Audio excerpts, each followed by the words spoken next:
in the downstairs fridge, and that was at 6 o'clock this morning, so we're trying to get everything out of the freezer before everything starts to melt because it quit sometime in the middle of the night and there was water all over the floor, so we're rushing around getting that stuff. Then I had an emergency client meeting about midday, and that went on for much more hours than I thought it was going to be, and then my wife had a baby. Easy now. That was 14 years ago. Oh. And he's still giving me problems. Oh. So my son calls me up and he's got a crisis at school. I have to run and go bring his lunch to school. So, you know, it's been a racing around to get here, but I'm really looking forward to being here.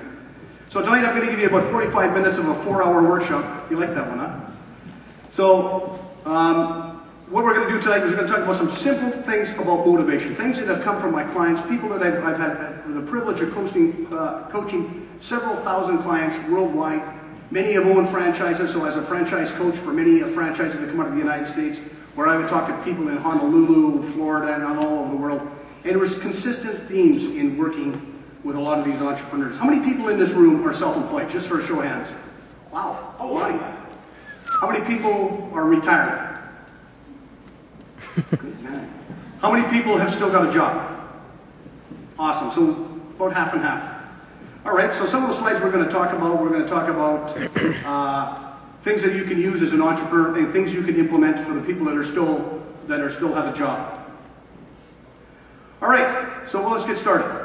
Everybody's looking over there and saying, oh my God, there's a gun guy who's going to come here and start talking about goal setting.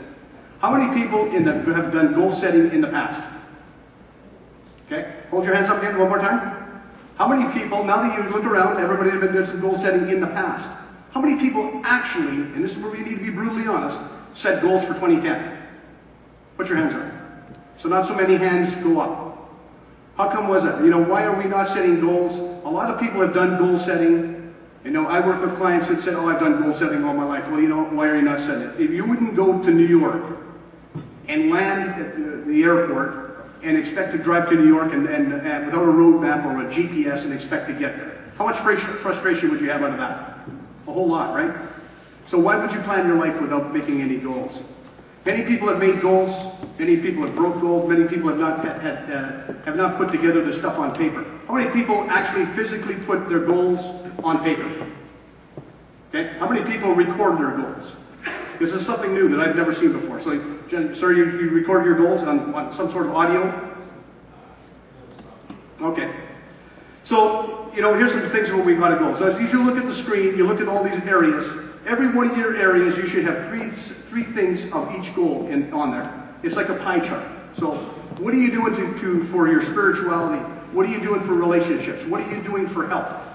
What are you doing to do personal growth? You're being here tonight, which is awesome.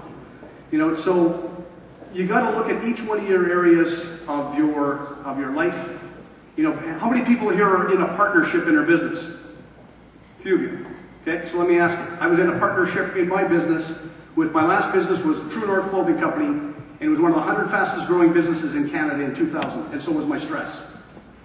And I'll tell you what, my partner and I had to do goal setting. We had to do goal setting. I had to do my own goal setting for my personal self, and then I had to do goal setting for my company, and my business partner had to do goal setting. Now here's the reality. I got married first, and I had a son first. So what do you think happened to my goals? My goals became more calculated risk. Donnie's was much more risk.